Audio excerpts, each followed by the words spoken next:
Bueno.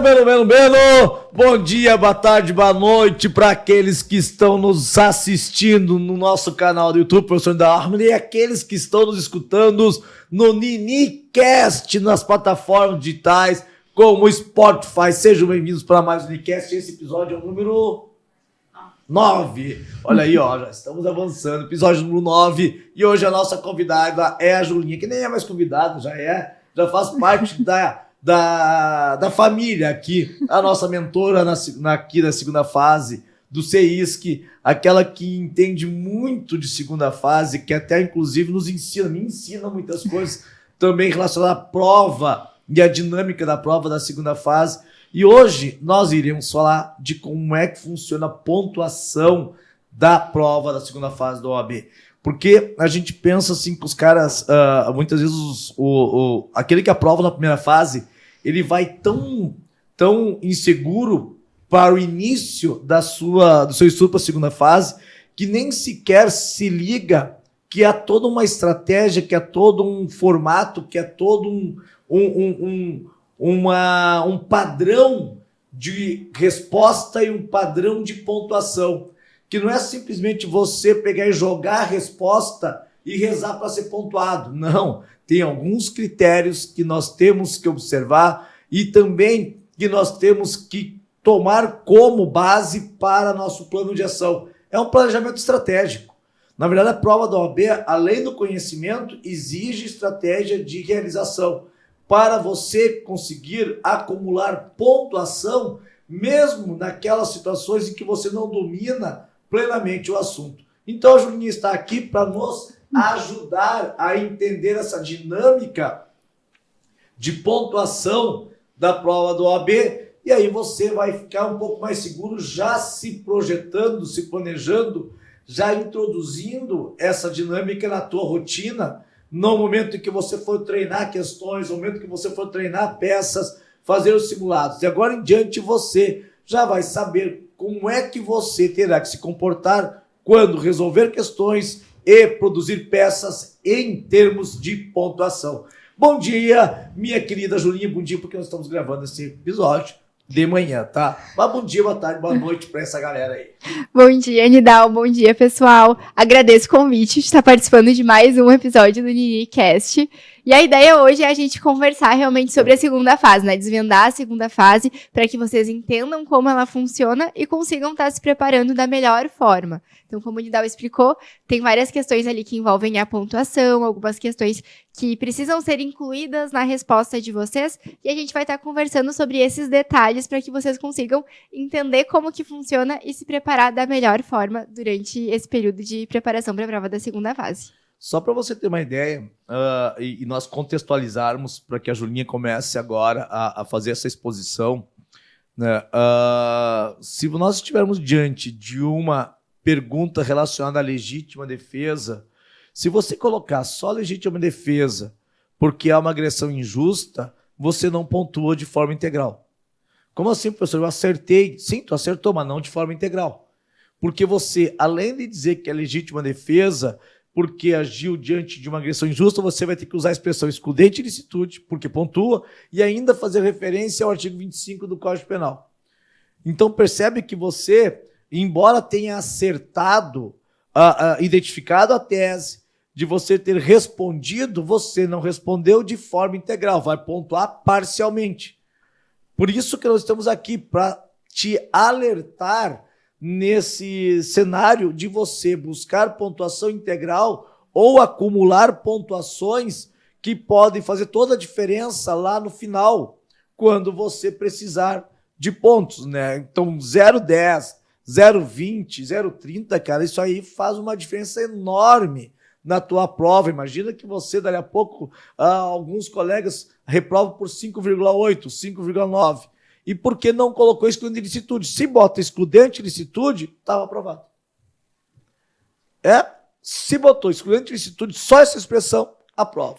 Mas, Julinha, o que nós temos para dizer para esse pessoal? Como é que funciona esse cenário? Como é que é a prova da OAB primeiro?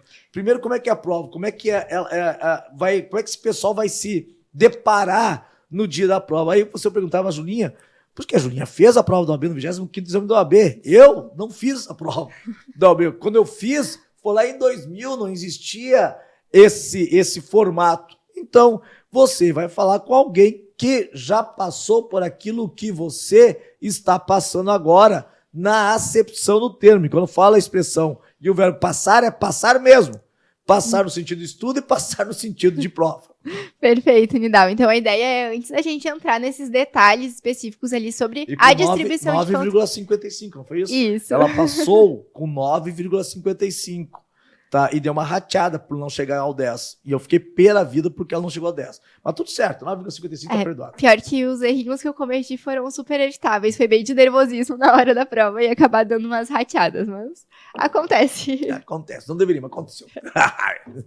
Que maldade. Mas então, antes da gente conversar especificamente sobre a distribuição de pontos, como que funciona a pontuação, a gente vai trazer uma visão geral da prova para vocês, para se eventualmente alguém ainda tiver uma dúvida de como que é a estrutura da prova, para então, depois dessa introdução, a gente entrar nesses pontos mais específicos. E aí, sobre a estrutura da prova, então. Só deixa eu fazer uma observação. Para a galera que está no canal do YouTube do professor Nidal Ahmad, vai ficar mais fácil de você visualizar, né?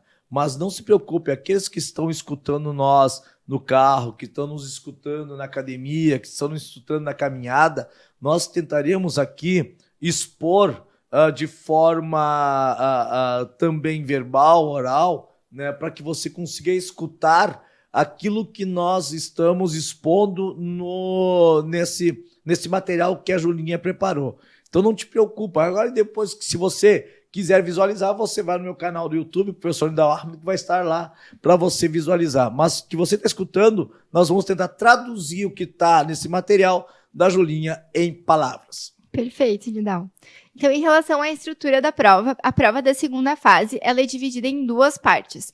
A primeira parte é composta da peça prático-profissional, e aí na peça prático-profissional, vocês vão ter 5 páginas para desenvolver essa peça. Cada uma dessas páginas tem 30 linhas, então são 150 linhas no total. E aí a peça como um todo vale 5 pontos, mais adiante a gente vai conversar especificamente sobre como funciona essa pontuação dentro da peça. Mas no geral, a peça vale 5 pontos. E aí a segunda parte da prova é composta pelas questões, são 4 questões dissertativas, e cada uma dessas questões vale 1,25. E aí as questões elas são divididas em letra A e letra B. E aí... como na primeira fase, a prova é objetiva. Então, a pontuação, ela fica mais clara, mais fácil de entender, né? Cada uma das questões, um acerto vale 1 ponto. Se tu erra a questão, tu não vai estar pontuando aquele 1 ponto. São 80 questões, precisa acertar 40 para passar. E agora, na segunda fase, é dissertativo. Então, acaba tendo alguns detalhes a mais, algumas coisinhas que precisa ter um cuidado maior para estar garantindo a pontuação. E aí, então, essa pontuação, ela é toda fracionada, que é o que a gente vai estar mostrando e explicando para vocês agora, né, Nidal? Na peça, você não pensa que você vai fazer a peça e vai ter o examinador lá, eu gostei dessa peça 4. Não é assim que funciona, tá? Não gostei dessa peça 2. Não é assim que funciona. Desde o endereçamento, se você endereçou corretamente, você vai estar pontuando. Tem uma pontuação específica só para o endereçamento. Tem uma pontuação específica só para a base legal. Tem uma pontuação específica para a tempestividade. Depois, lá no final, o prazo, o local, data. E as pontuações específicas para as teses, e geralmente elas são fracionadas.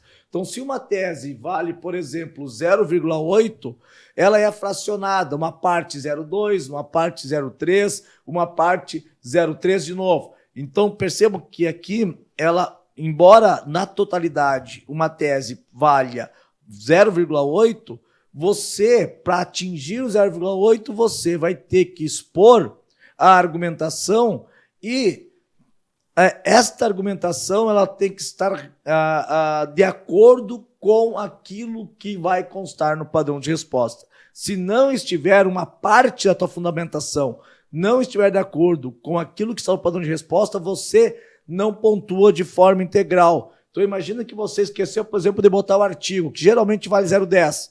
Então, ao invés de você tirar naquela tese 0,8, você vai tirar 0,7. Né? E é nisso que nós queremos te alertar. Em relação às questões, o padrão que a FGV tem adotado nas últimas provas é de fracionar a pergunta em 2 itens. Uma questão, ela é fracionada em 2 itens, que são, na verdade, 2 perguntas. E nem sempre essas perguntas, aliás, na totalidade das vezes, essas perguntas não estão relacionadas ao mesmo tema.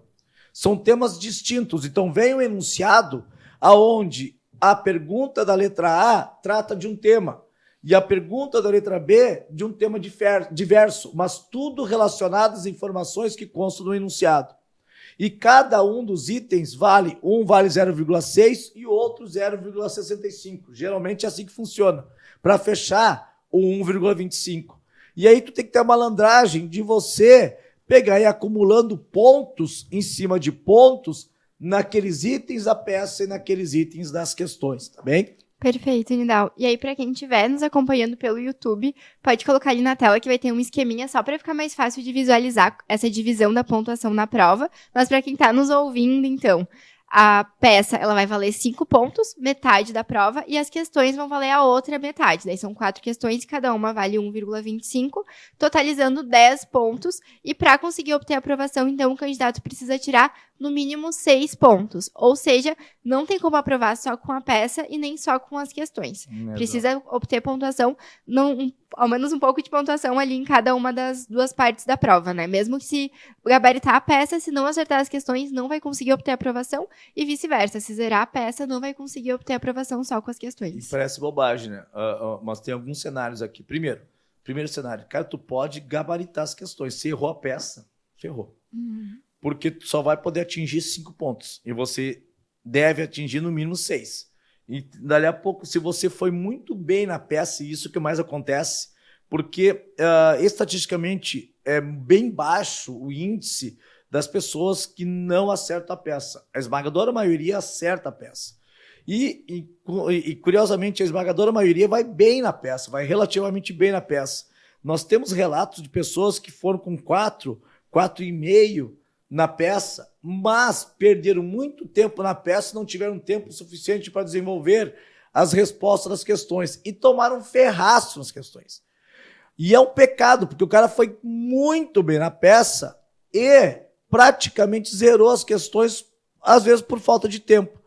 E aí é a falta daquele planejamento estratégico de você resolver a prova, de você destinar todo o tempo do mundo praticamente para a peça e esquecer que tem questões. Não é só a peça que te aprova. O que te aprova é o mix. Você tem que ter um desempenho legal na peça e um desempenho legal nas questões. Se você tiver 3 na peça e 3 nas questões, tá bom, passou, gabaritou. 6 é gabaritar, 6 é 10, é o que vai te aprovar. Então, se você tiver um desempenho médio na peça, 3, e um desempenho médio nas questões, 3, pronto, já está aprovado. Então, é equivocada a estratégia de você jogar tudo na peça. Claro que a peça te ajuda, quanto mais pontos, melhor, óbvio. Mas se você jogar tudo na peça e esquecer as questões, você tem um grau de probabilidade maior de tomar ferro. Se você jogar tudo nas questões e ignorar a peça, o teu grau de probabilidade de tomar ferro é maior. Agora, se você souber equilibrar a importância da peça e das questões, aí o grau de probabilidade de você aprovar é muito maior. Perfeito, Nidal. E esse é um ponto muito importante, né? De conseguir ter esse equilíbrio. A gente vê que muitas vezes os alunos vêm ou muito preocupados com a peça, tem medo de não saber a estrutura, não saber identificar a peça, e se preocupa muito com isso, foca só nisso e acaba deixando de lado as questões. Ou então já tem uma dificuldade maior na resolução de questões e se preocupa muito com as questões e acaba deixando de lado a peça. Então é bem importante ter esse equilíbrio e focar nas 2 coisas, porque tu vai precisar das 2 coisas para conseguir obter a aprovação. Não tem como conseguir obter a aprovação com só uma delas. E tu vê essa expressão focar nas 2 coisas. E escutem com bons ouvidos. É focar o suficiente nas 2 coisas. Você não precisa focar com um grau de intensidade mais em uma e mais ou mais em outra. Não. Você tem que ter um foco suficiente. O suficiente para você ter um desempenho além do razoável na peça e um desempenho além do razoável nas questões. Quando eu falo além do razoável, é o suficiente para você obter a pontuação. É óbvio que aqui no CEISC, nós trabalhamos, eu sou muito obcecado com isso, né? Eu sou obcecado com notas altas. Agora você vê com a Julinha, eu brincando com ela, 9,55. Eu sempre fui obcecado por notas altas. Desde que eu estudava, desde lá do ensino médio e assim por diante, eu sempre buscava as melhores notas. E eu nunca consegui trabalhar com um desempenho médio. E ao longo do tempo, eu tive que aprender. Porque eu já, no primeiro dia de aula, eu costumava elevar a régua para no mínimo de 8, lembra? Uhum. Né? Não vamos estudar para menos de 8. Só que eu percebi que o cara colocava uma pressão na galera, 8, 8, 8. Cara, 6 está ótimo. Só que nós vamos te preparar para você acertar mais do que 8, para você tirar mais do que 8. Sem que você saiba, sem jogar essa pressão. Então, a preparação que nós planejamos é para você ter uma nota muito acima de 6. Muito acima de 6. E a gente trabalha para você ter uma nota de 8 para mais. Tanto que nós temos no histórico do CEISC muitos colegas, boa parte que aprovam com nota suficiente, assim, tirando onda. Teve muita gente que já gabaritou a prova, né? Já gabaritou a prova. Porque nós preparamos para você ter uma nota acima do suficiente. É melhor pecar pelo excesso do que pecar pela omissão. Eu prefiro que você saia daqui bem mais preparado para atingir uma nota muito além do que você imagina, do que eu te preparar para o 6. E aí você ter a frustração de, dali a pouco, por uma razão ou outra, não alcançar essa pontuação. Então, você estará sendo preparado para você ter uma nota acima do suficiente, além do suficiente, né?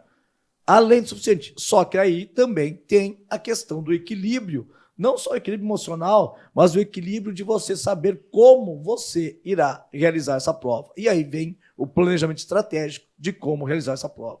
E como é que você realiza essa prova, dona Julinha? Só para complementar em relação a isso que tu falou, Nidal, essa questão de se preparar para mais é muito importante porque eu, por exemplo, os erros que eu cometi na hora da prova foram erros super bobos, muito pela questão do nervosismo. Então, os 2 erros que eu cometi que fizeram com que eu perdesse ali o 0,45 foi errar o prazo da peça. Tu errou o prazo?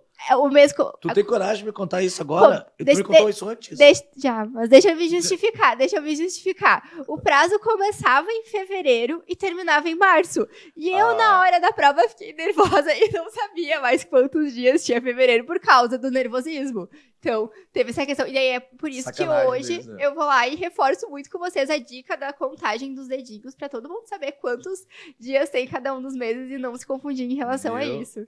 E o outro detalhe que eu esqueci de uma questão foi de colocar o princípio do contraditório da ampla defesa. Também é algo super simples, que é o Louis Vuitton, que eu esqueci de colocar essa expressão. Eu coloquei o artigo, mas esqueci de colocar expressamente a expressão e acabei perdendo 0,20. Isso é um exemplo clássico. Não adianta você botar o artigo 5º, inciso 55, sem você fazer expressa referência à expressão, a violação do contraditório da ampla defesa.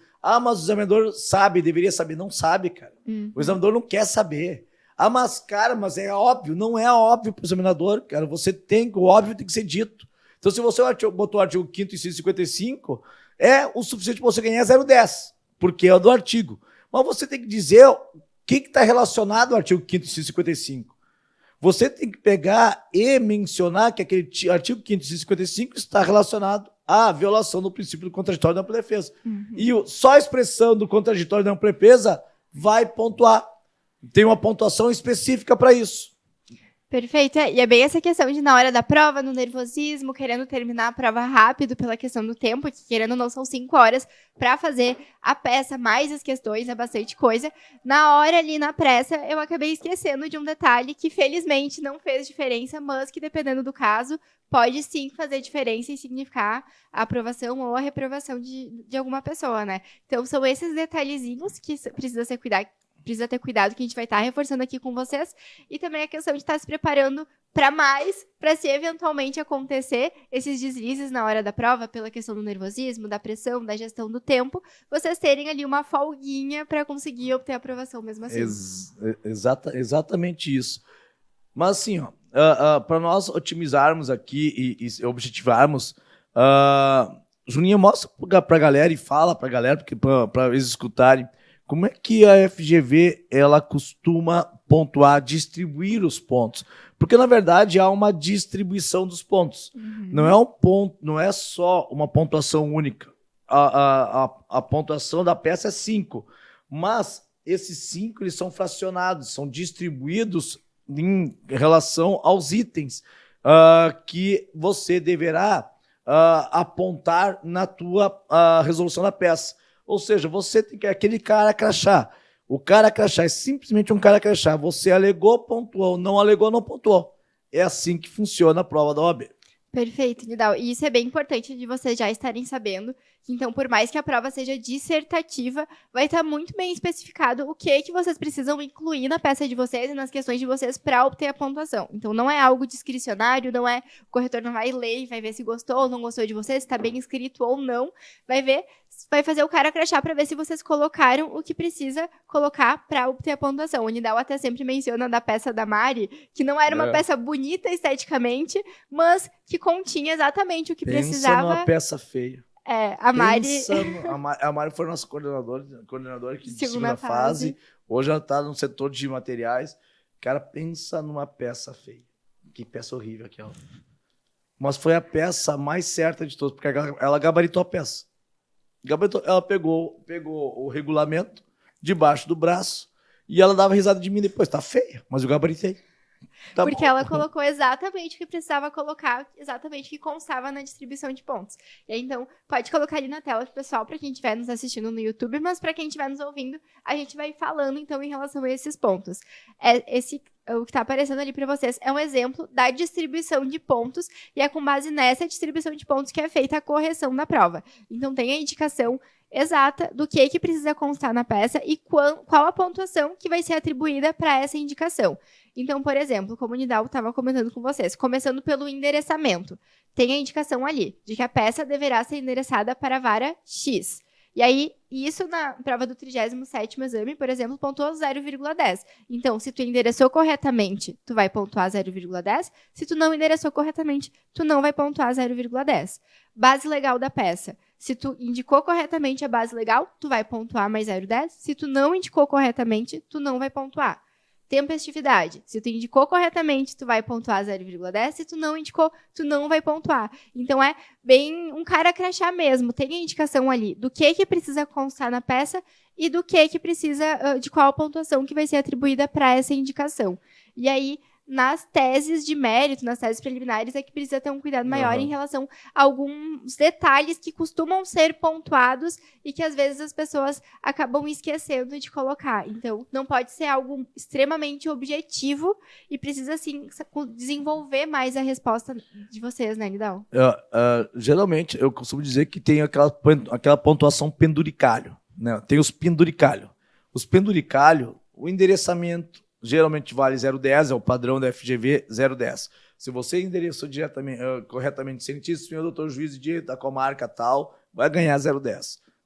Se você colocou a base legal, correta, mais 0,10. Essa que é o padrão de pontuação da FGV. A tempestividade, na última prova eles pontuaram 0,20, né? Mas nas anteriores 0,10. Então, entre 0,10 e 0,20. Só nessa brincadeirinha, e você nem começou ainda a desenvolver tese nenhuma, você tem entre 0,30 e 0,40. Só nessa brincadeirinha. Se for uma peça partida ainda com uma apelação, você vai ter ainda pontuação do endereçamento para o tribunal. Ganhou mais 0,10. Então, só nessa brincadeirinha já deu 0,50. 0,50. E lá no final, ainda tem mais 0,10 de pontuação da estruturação, 0,60. Já tem também lá no final pontuação para a data correta do prazo, que a Julinha não acertou, por conta do fevereiro, mais 0,10. Então, só nessa brincadeirinha, nesse penduricalho, deu um 0,80. 0,80 de penduricalho. Você ainda não desenvolveu tese alguma. E se você for ainda considerar, como no caso de apelação, por exemplo, que eles pontuam o pedido de conhecimento e provimento do recurso, que o conhecimento e provimento do recurso valem 0,40, 0,8 mais 0,40, 1,2. Ou seja, 1,2 de penduricalho. Penduricalho. Agora você tem 3,8 para você pontuar em relação às teses. Então, tu percebe que pelo menos um ponto, para não sermos tão ótimos, vamos pegar num cenário mais desfavorável, 0,8. De 0,8 a 1,2, você tem de penduricalho. De não perder para a boca aberta. Porque isso aqui é só estratégico. Aí você tem basicamente 4 pontos, de 3,8 a 4 pontos, agora sim de tese. Aí tu tem que buscar as teses, e aí tem a estratégia que nós costumamos, o planejamento estratégico, o plano de ação que nós costumamos transmitir em aula, das preliminares do mérito. Geralmente as preliminares, elas valem um pouquinho menos do que a tese principal de mérito. Mas pode acontecer de ter mais de uma preliminar. E aí você tem que pontuar de forma fracionada a preliminar, por exemplo, de rejeição da denúncia, e aí depois tem a preliminar de falta de suspensão contra o processo. Cada uma dessas preliminares tem uma pontuação específica. E esta pontuação específica, por exemplo, da preliminar de rejeição da denúncia, ela é fracionada por itens. Então não adianta você dizer, rejeição de denúncia, ponto. Não, só isso não é o suficiente. Tem que você responder rejeição de denúncia por ausência de exame de corpo de delito e falta de justa causa, artigo 395, inciso 3º do Código de Processo Penal. O fato de você botar a expressão rejeição de denúncia pontua, isoladamente, pontua. Por ausência de exame de corpo de delito, pontua. Eu estou falando de uma peça de resposta à acusação que caiu no 36º exame do OAB. Só você botar ausência de exame de corpo de delito, pontua. Nos crimes que deixam vestígios, que é indispensável para crimes que deixam vestígios, pontua. Artigo 158 do Código de Processo Penal, pontua. E depois você for pegar e ser específico lá, ausência de justa causa, com base no artigo 395, inciso 3º, cada uma dessas expressões pontua. Veja que é fracionado. Então aquela pontuação ela não é inteira. A pontuação relacionada à tese de rejeição de denúncia vale 0,9. Sim, vale 0,9, mas esse 0,9 é picotado. É picotado. O que tem uma vantagem e desvantagem. A vantagem é que se você abordar a tese, que ela está direcionada para o padrão de resposta, você vai acumulando ponto. Você vai acumulando ponto. De alguma forma vai acumulando ponto. Porque eles não exigem que você responda de uma forma integral para ganhar o 0,9. Já pensou se eles exigissem para você que você respondesse de forma integral para ganhar o 0,9? Ou seja, você teria o 0,9 se você respondesse integralmente o que está no padrão de resposta. Cara, ia ter um ferraço. Ia ser um ferraço. Não botei ausência de justa causa, zerou. Não botei falta de exame de corpo de delito, zerou. Não. Que bom que é fracionado, porque senão o ferraço ia ser muito maior. Então, ainda que você não tenha colocado a expressão justa causa, pelo menos tu pontuou de forma parcial. Do 0,9, você pontuou 0,7. O que tá bom, ou menos pior. Então, não é de todo ruim esse fracionamento da pontuação. Pior seria se eles exigissem para a pontuação integral que você respondesse rigorosamente o que está no plano de resposta. Aí, meu parceiro, o ferraço ia ser gigante. Ia ser gigante mesmo. Perfeito, Indal. E nesse mesmo sentido do que tu está explicando, eu trouxe aqui para eles a distribuição de pontos da peça do 37º exame. E aí, uma das teses, para exemplificar mesmo nesse mesmo sentido do que o Indal estava falando, uma das teses era a de crime impossível. E a tese de crime impossível, no total, ela valia 1,10 pontos. Mas não era simplesmente tu indicar crime impossível. Tu precisava colocar outros detalhes ali para conseguir obter a pontuação integral. Então, dentro dessa tese de crime impossível, o que precisava ser indicado? Precisava indicar o reconhecimento do crime impossível, ante absoluta ineficácia do meio, ou seja, sempre que cai crime impossível, precisa especificar se é pela ineficácia absoluta do meio ou pela impropriedade absoluta do objeto. Então, são detalhes ali que já é um padrão e que vocês precisam ir se habituando. Então, caiu crime impossível, diz se é por ineficácia do meio ou por impropriedade do objeto. E indicar o artigo. A base legal, que normalmente é uma preocupação muito grande, acaba sendo o que menos pontua no meio de estudo, né, Nidal? Então, a indicação do crime impossível pontuou 0,40, a indicação da ineficácia do meio, a ineficácia absoluta do meio, pontuou 0,20, e o artigo 17 do Código Penal, que é o fundamento para a tese do crime impossível, pontuou 0,10. E, além disso, então, precisava indicar que o crime impossível constitui uma causa de atipicidade da conduta. E dizer que era uma causa de atipicidade da conduta pontuava mais 0,40. Então, era uma pontuação bem grande para estar realmente desenvolvendo ali de forma completa a tese, não mencionando só crime impossível, artigo 17 do Código Penal e ponto, e sim desenvolvendo a resposta de forma completa. Só para você entender, se você botasse crime impossível conforme o artigo 17, você pontuaria 0,40 mais 0,10, 0,5. 0,5 de 1,10. Isso. Ou seja, de um total de 1,10, você pontuaria 0,5. Agora, se você bota crime impossível por ineficácia absoluta no meio, você teria 0,5 mais 0,2, 0,7. Aí você fala que é um fato atípico, a atipicidade da conduta, mais 0,40, 1,10. Aí você coloca, conforme o artigo 17 do Código Penal, mais 0,10. Então, tu percebe que é fracionado, né? Que nem item por item, cada item tem os subitens para você pontuar. É que nem Jack Estripador, vamos por partes. Né? É que nem Jack Estripador. Estripador, não é estupro. Vai por partes, percebeu? É pontuação por partes. Percebe? Então, esse cuidado que você tem que ter na hora de desenvolver as tuas teses. E mais, isso não significa que você tem que desenvolver uma tese de forma extensa. Não significa que você tem que pegar e dar o enrolation, não porque aí vai prolixo, tomar ferro. Né? Não quer dizer que tem que ser extensa o desenvolvimento da tese. Até porque você não vai conseguir ter argumentos suficientes, porque o enunciado ele não é tão gigante assim para você ter informações suficientes para se ficarem com uma tese extensa. Tem que ser uma tese, e aí eu vou repetir, suficiente. Boa o suficiente para você pontuar de forma integral e de forma objetiva. Se você fizer isso em 2 parágrafos, 1 parágrafo, pontuou. A professora, mas eu falei pouco. Falou pouco, mas falou certo, criatura. Foi isso que a Mari fez. Ela falou pouco, mas falou certo. E o que importa na prova da OAB é falar certo, não é falar muito. Às vezes tu fala muito, tu perde ponto. É capaz de tu pegar e inventar, imagina, crime impossível, mas pode ser erro de tipo. Pronto, ferrou. São teses contraditórias, não tem nada a ver uma coisa com outra.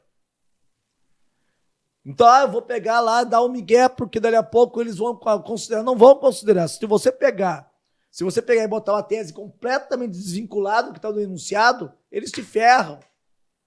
Então, se você pegou, identificou crime impossível, nesse nosso exemplo que a Júlia trouxe, se você botasse crime impossível, que por ineficácia absoluta no meio, dizer que o serrote lá era incapaz, absolutamente ineficaz para pegar e romper um aço que estava no enunciado, fazer referência que é atividade de conduta em artigo 17, cara, em um parágrafo, 3, 4 linhas, está resolvido o teu problema. Sério, 3, 4 linhas, está resolvido o teu problema. Então você tem que entender que tem que pegar e desenvolver a tese de forma correta e não de forma extensa. Percebe? De forma inteligente. Sempre visualizando um padrão de resposta. Sempre visualizando um padrão de resposta.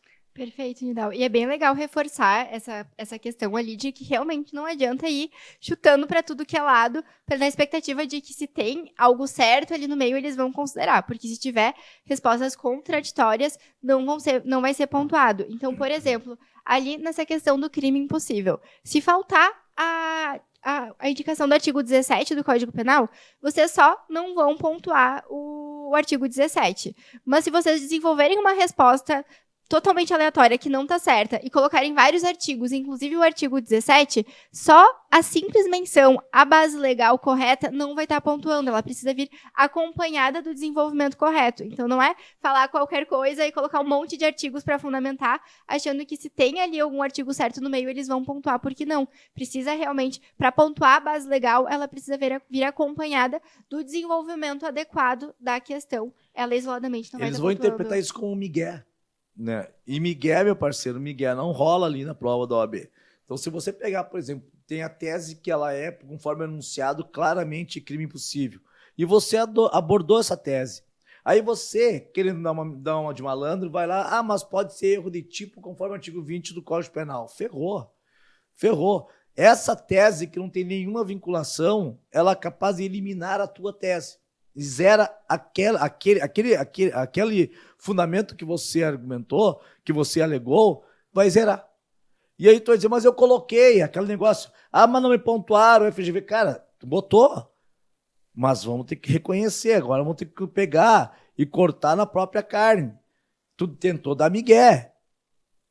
Então não adianta pegar e dizer que não me pontuaram, não pontuaram porque não mereceu. Simples assim. Teve uma situação, cara, que eu me lembro como se fosse hoje. O cara, ele estava aprovado.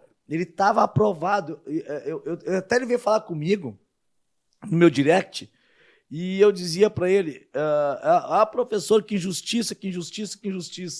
E aí tu pega e acolhe o cara, né? Tu vai acolher o cara, tu não vai pegar e também esculachar, mas tu vai acolher o cara.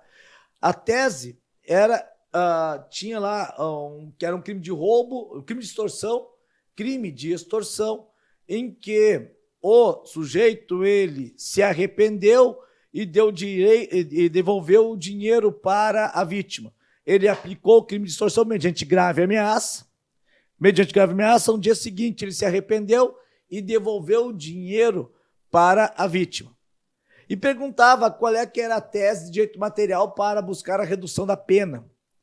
Aí o colega, ele alegou que seria a atenuante pela reparação do dano, artigo 65, inciso 3º, a linha B, o que estava certíssimo. E aí ele abriu um parágrafo dizendo, mas pode ser arrependimento posterior do artigo 16 do Código Penal. E zerou. A FGV simplesmente zerou a questão.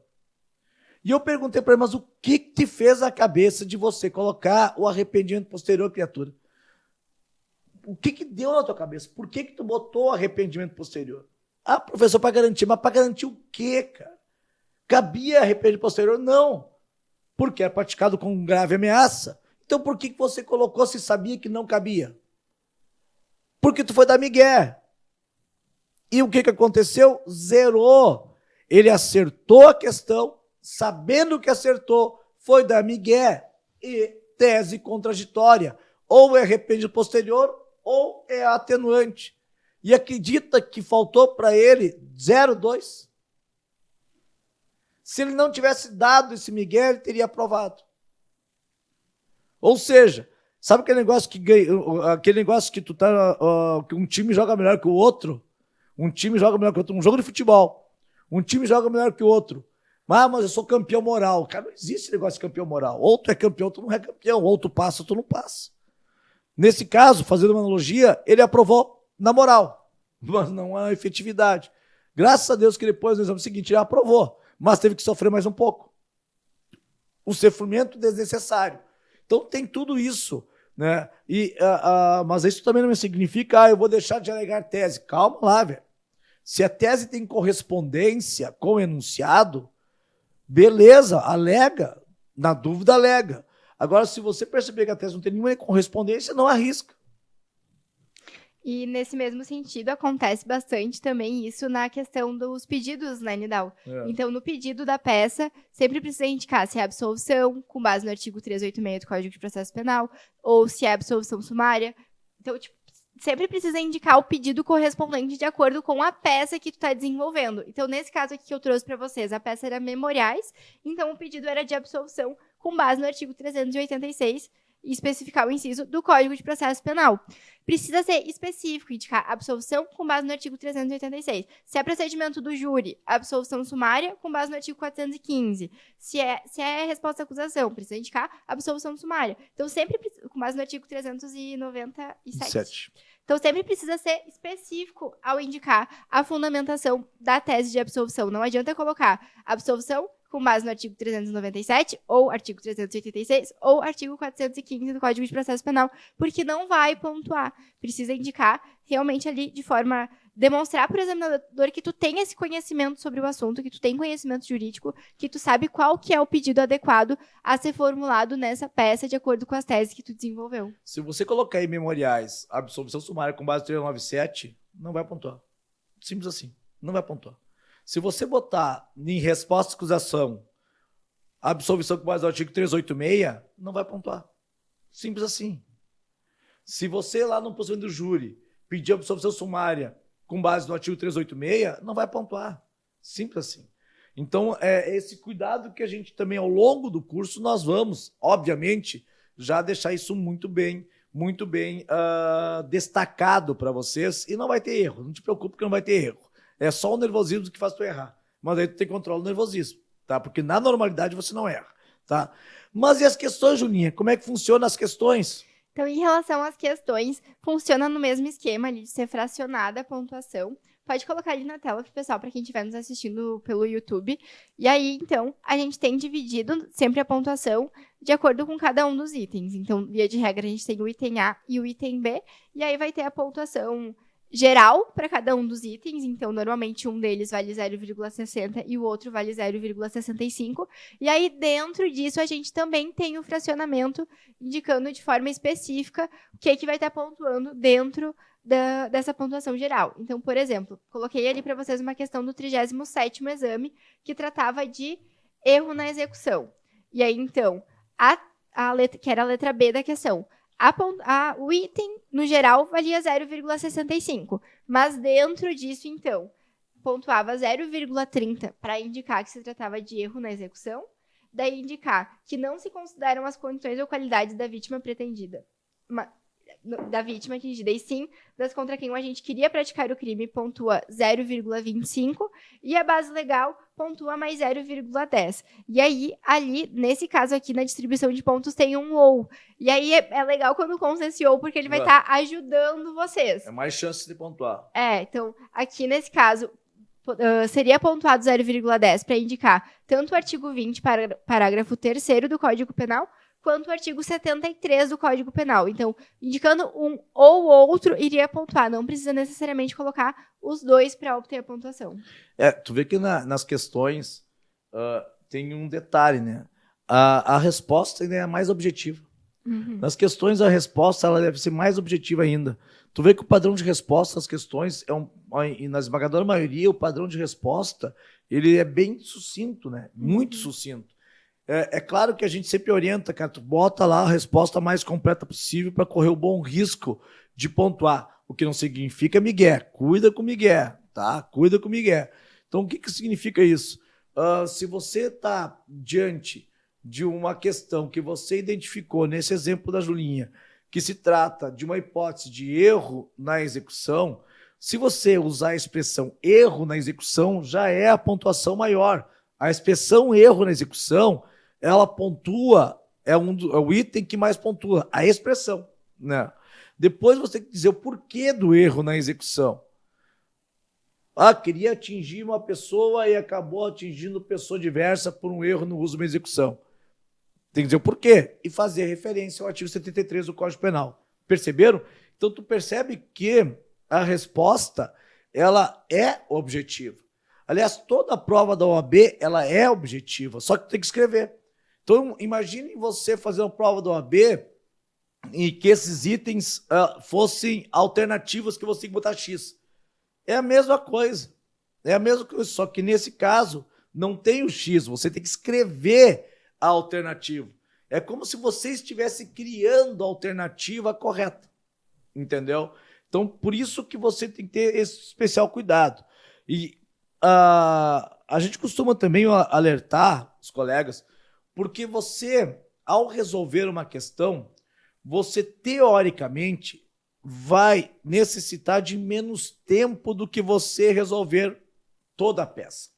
A peça, como ela tem que ser estruturada, como ela tem uma série de itens relacionados à sua estrutura, como endereçamento, como a qualificação, como a parte dos fatos, do direito no pedido, e depois o fechamento, você, naturalmente, vai precisar de mais tempo na peça do que nas questões.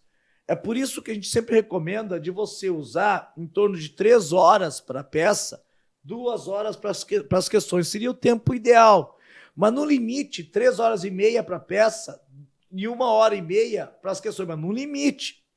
Porque se você deixar 4 horas, se você fizer 4 horas da peça, 1 hora para as questões, tu vai correr um baita risco de tomar ferro.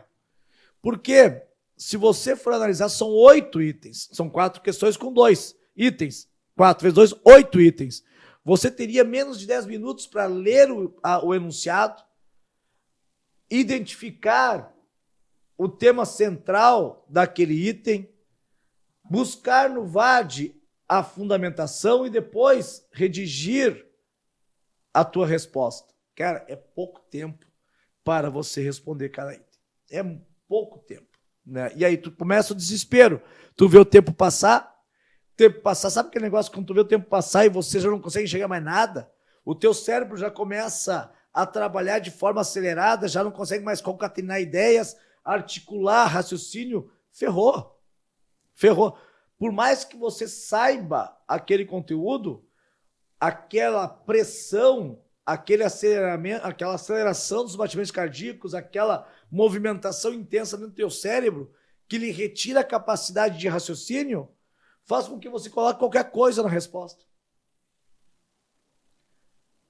E aí, colocar qualquer coisa na resposta é reprovação. Não pode. É reprovação. Então, por isso que você também tem que saber fazer a gestão do tempo. Administrar esse teu tempo. De você reservar 3 horas e no limite 3 horas e meia para a peça, 2 horas e no limite 1 hora, ou no limite 1 hora e meia para as questões, para você ter tempo suficiente para poder raciocinar sobre as questões. Porque muitas vezes os colegas eles acabam reprovando nas questões. E não é por falta de conhecimento, é por falta de gestão do tempo. E, Juninha, qual é que é a dica para a galera saber também como irão administrar o teu tempo? Qual é a técnica, qual é a malandragem para fazer a gestão do tempo?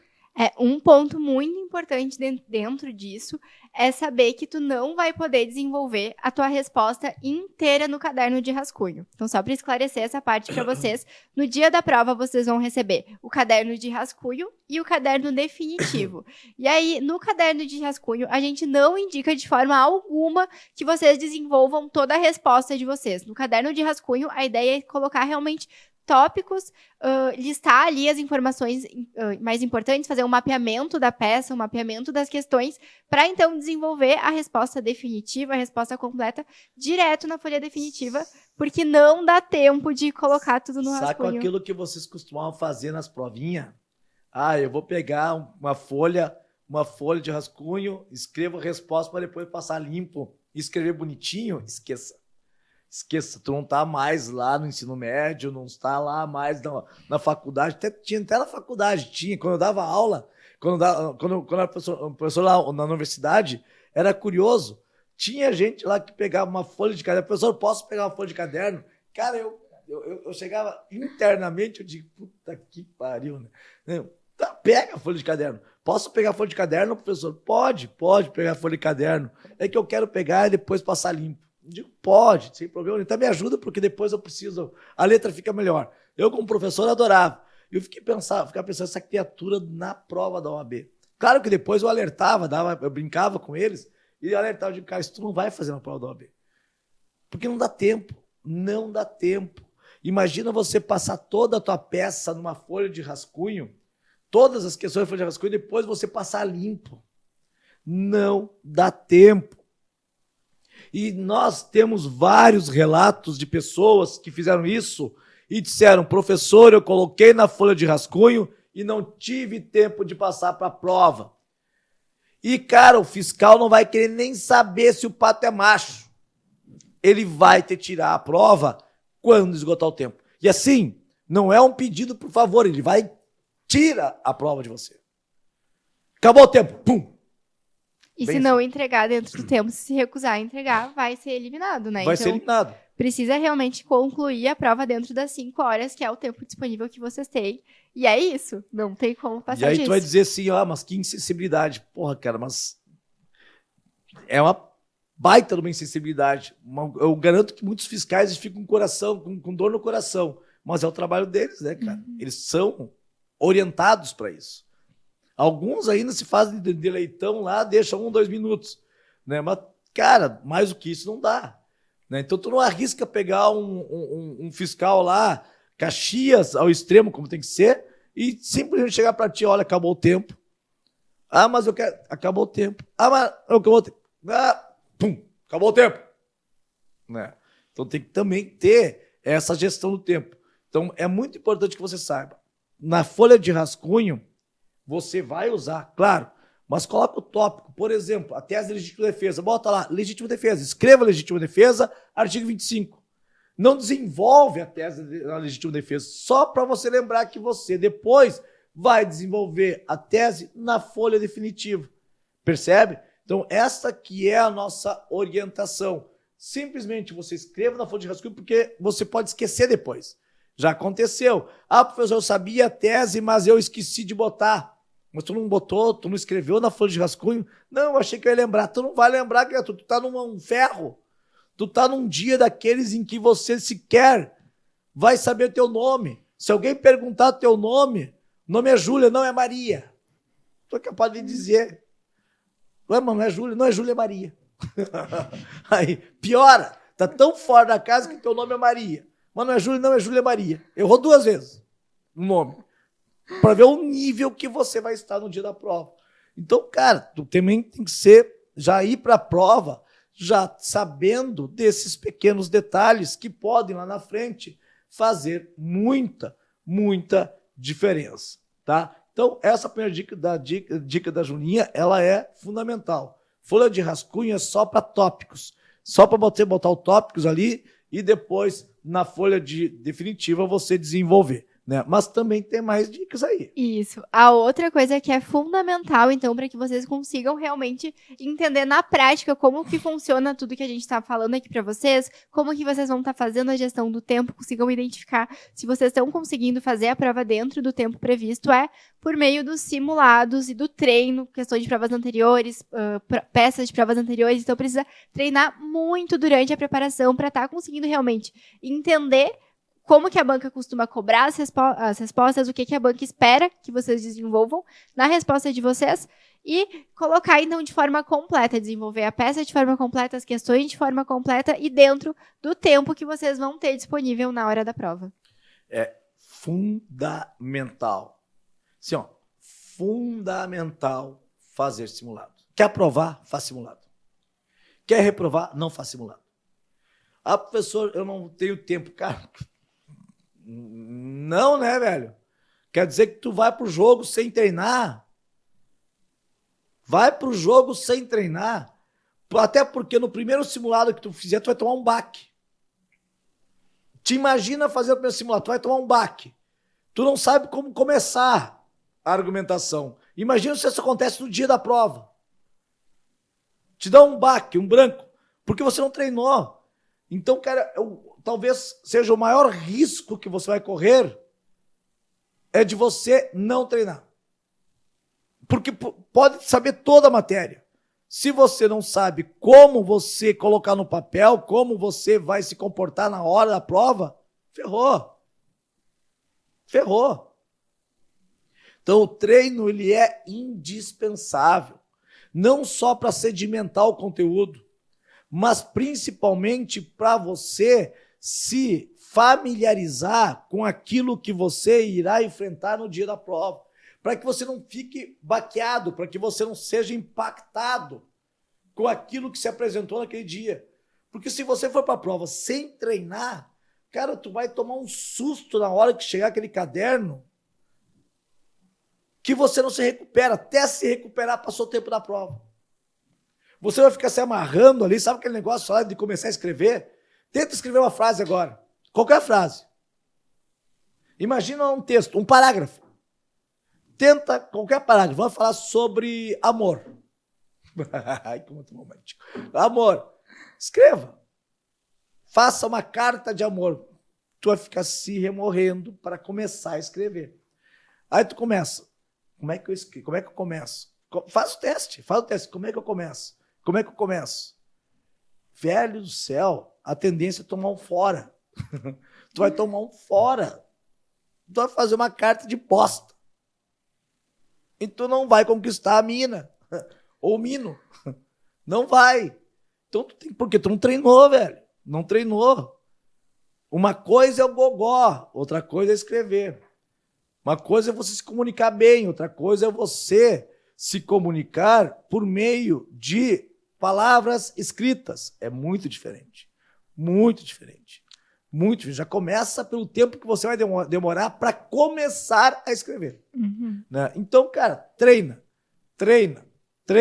E veja que eu dei um exemplo singelo sobre um tema que qualquer um poderia discorrer. Agora, imagina você se deparar com um tema em que você tenha que desenvolver uma tese e de convencer para ser aceito, para ser pontuado. Então, cara, treina que é fundamental. Simulados, treino de questões, treino de peças, para você já se familiarizar com isso. E treinar simulando as condições que vai ter no dia da prova, né, Nidal? Então não adianta querer se enganar consultando o material de apoio, consultando o Google, enfim. O momento de errar é no simulado, não precisa ter medo de estar errando agora, mas façam o treinamento de vocês realmente simulando as condições que vocês vão ter no dia da prova, consultando só o Vademecum de vocês, porque é muito importante que vocês manuseiem muito o Vademecum, conheçam muito ele, para que vocês consigam localizar as informações no dia da prova, ele vai estar auxiliando muito vocês.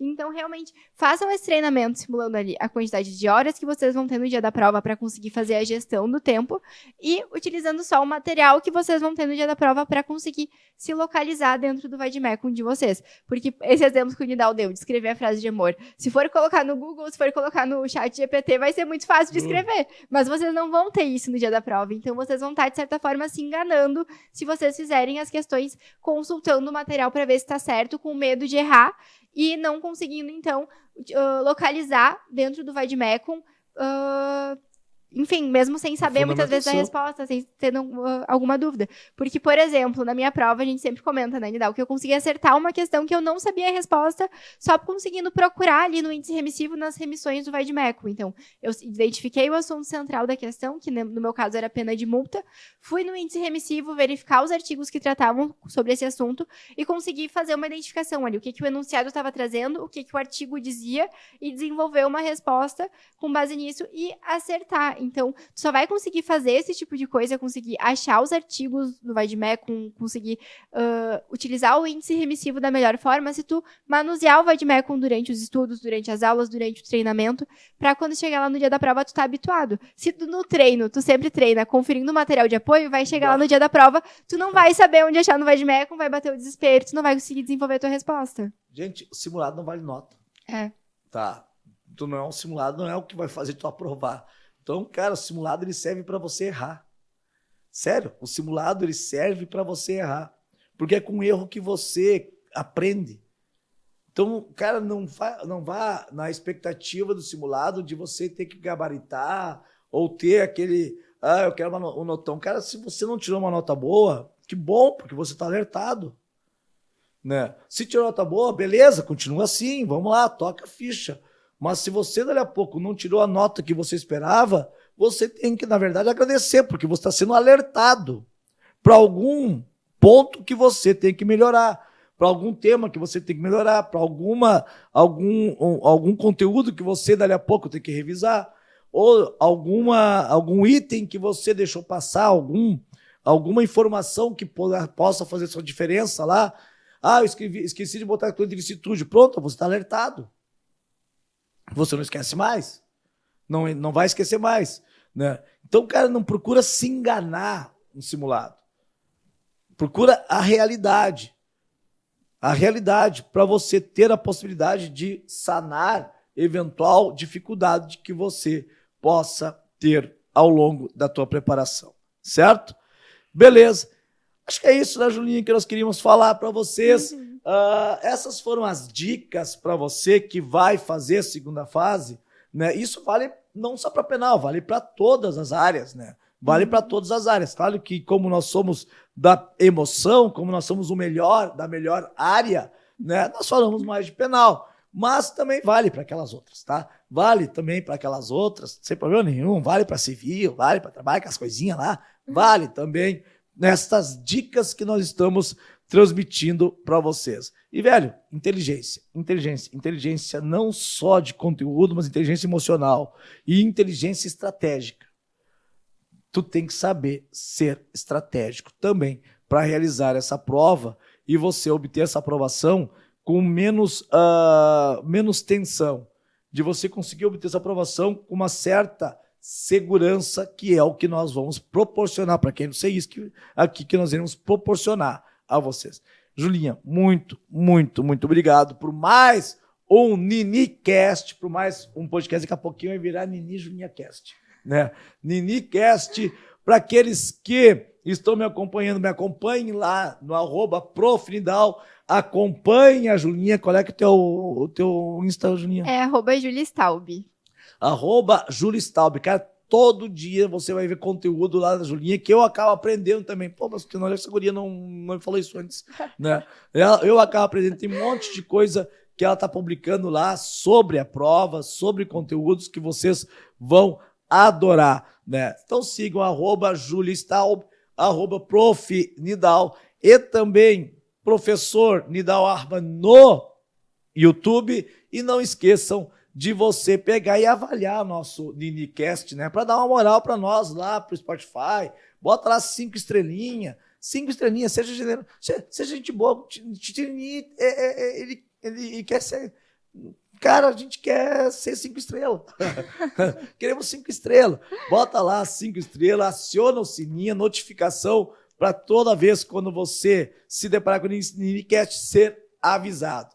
Então, até o nosso próximo episódio e não deixem de seguir nós nas nossas redes e também nos seguir aqui no NiniCast. Obrigado, Julinha. Beijos e abraços a todos.